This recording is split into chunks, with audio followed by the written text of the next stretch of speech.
उत्तर प्रदेश में loud speaker को लेकर अब नई तरीके की नीति बनाई गई और साफ तौर से सभी अधिकारियों को निर्देश दिया गया है कि 30 तारीख तक रिपोर्ट सबमिट करें। इस रिपोर्ट में जाहिर कर दिया गया है कि जो लाउड स्पीकर है उनको उतारने की प्रक्रिया की जाए और थाने वाइज लिस्ट बनाकर शासन को सबमिट की जाए। धार्मिक गुरुओं से भी बातचीत करके लगातार इसमें कार्रवाइयाँ की जाए। हमारे साथ मौजूद हैं उत्तर प्रदेश में ही मोहसिन रजा जी, जो बीजेपी के नेता भी हैं बड़े और वक्फ बोर्ड में भी। सर, किस तरीके से आप देखते हैं, क्योंकि ये किस तरीके का निर्देश है और क्या इम्प्लीमेंट करना है इसमें?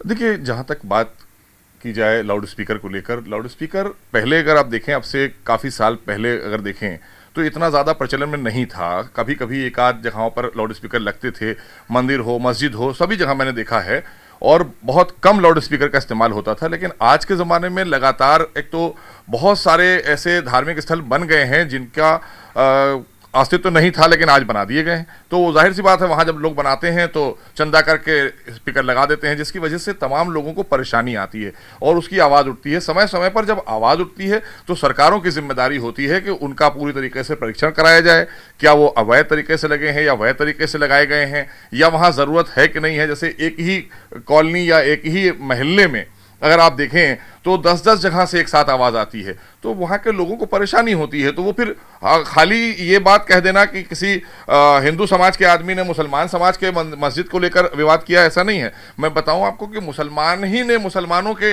मस्जिदों पर सवाल उठाए हैं। लखनऊ के अंदर इस तरह के तमाम उदाहरण आपको मिलेंगे कि हमने कई बार ऐसा देखा कि हमारे तमाम समाज के जो बहुसंख्यक सुन्नी समाज है हमारा मुसलमानों में, उन्होंने कई बार शिया समाज के खिलाफ आवाज़ें उठाई, तो उसका भी निस्तारण किया सरकारों ने। आपस में बैठाल कर जो आपने बात कही कि सरकार का एक दायित्व होता है, सरकार की जिम्मेदारी होती है कि सौहार्द को कायम करना, तमाम धर्मगुरुओं से बात करके, और जो लोकल हमारे पुलिस स्टेशन होते हैं वहाँ से उनकी सबकी परमिशन होती है, चाहे वो कोई भी धार्मिक जुलूस हो जो परंपरागत उठते चले आ रहे हैं। जैसे अभी लखनऊ में आपने देखा था बहुत बड़ा जुलूस उठा, तो वो जो परंपरागत है लेकिन उसकी भी परमिशन लेना पड़ती है, विदाउट परमिशन आप उठा नहीं सकते। तो इसीलिए ये जो लाउड स्पीकर को लेकर आप देख रहे हैं पूरे देश के अंदर एक चर्चा का विषय बना हुआ है, तो इस पर मंथन करके सभी धर्मगुरुओं के साथ बात करके सौहार्द से इसका हल निकाला जाएगा। क्योंकि अगर कहीं पर 4 लगे हैं, किसी एक मस्जिद पर 6 लगे हैं, तो वहाँ पर कम किए जाएंगे। कहीं पर ऐसी जगह भी है जहाँ पर मुझे लगता है कि अगर एक ही क्षेत्र में 25 मस्जिदें हैं तो एक मस्जिद से अगर ऐलान हो जाएगा, क्योंकि ये धार्मिक पार्ट नहीं है लाउड स्पीकर हमारा, नमाज हमारा धार्मिक पार्ट है, लाउड स्पीकर हमारा धार्मिक पार्ट नहीं है। इस पर हमें रिजिड होने की जरूरत नहीं है। इस पर हमें सौहार्द के साथ में, बहुत मंथन के साथ में बैठकर मोहब्बत से, भाईचारे से इस चीज़ का हल निकालना होगा। और जो चीज़ शासन ने अगर आपको रोका है, प्रशासन से मांगा है, तो उसमें सहयोग करना चाहिए।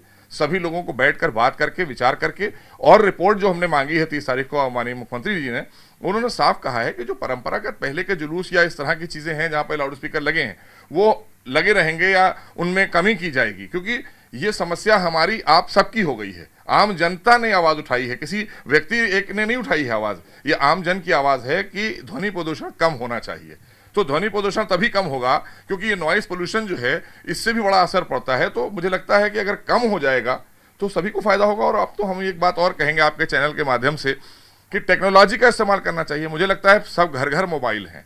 अगर आप मोबाइल पर कोई भी समय, जैसे हम लोग कहीं जाते हैं, मीटिंग होती है, तो मीटिंग से पहले हम उस पर अलार्म लगा लेते हैं, तो वो अलार्म मुझे बताता है कि मुझे मीटिंग में जाना है, 1 घंटा पहले से वो मुझे इंडिकेट करता है। तो अगर अलार्म का इस्तेमाल हम अपने मोबाइल में करना शुरू कर दें तो ये लाउड स्पीकर का झंझट ही खत्म हो जाएगा। कुछ सेंसिटिव जगह है, वहाँ पर कहा गया है कि अगर नहीं उतारने में सहयोग करते हैं तो वहाँ पर फोर्स का भी उपयोग किया जा सकता है, क्योंकि बहुत से उत्तर प्रदेश में ऐसे जिले हैं। देखिए, हमें कानून व्यवस्था को सुचारू रूप से बेहतर रखने के लिए, चुस्त दुरुस्त रखने के लिए, जहाँ पर भी इस तरह की चीज़ें हैं, जहाँ पे बहुत ही अति संवेदनशील है, वहाँ पे हमें इस तरह की कार्रवाई करनी होगी। क्योंकि हमें सबके लिए काम करना है। हम सबका साथ, सबका विकास और सबके विश्वास और सबके प्रयास पर देश को आगे बढ़ा रहे हैं, प्रदेश को आगे बढ़ा रहे हैं आदरणीय मोदी जी के नेतृत्व में, आदरणीय योगी जी के नेतृत्व में। तो मुझे लगता है सभी लोग कोऑपरेट भी कर रहे हैं। लेकिन ये नहीं समझना चाहिए कि खाली एक ही समुदाय के लिए किया जा रहा है, ये सर्व समाज के लिए किया जा रहा है और ये सर्व समाज की आवाज़ है।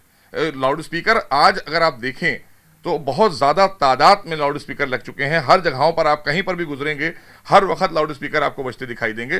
तो इसलिए लाउड स्पीकर को लेकर विवाद है, नमाज को लेकर विवाद नहीं है, मस्जिदों को लेकर विवाद नहीं है। तो ये भी समझना होगा हमारे धार्मिक गुरुओं को। धार्मिक गुरु अगर ये चीज़ को समझेंगे तो बहुत अच्छे से, सौहार्द से इसका हल निकल जाएगा। धन्यवाद। तो मोहसिन आज़ादी साफ तौर से मानना है कि आपसी सौहार्द से जो लाउड स्पीकर की जो निर्देश हैं उसको फॉलो करना चाहिए और सभी को सहयोग करके जो नियम और कानून है उसके हिसाब से आगे सहयोग करते हुए इसके दिशा में बढ़ना चाहिए।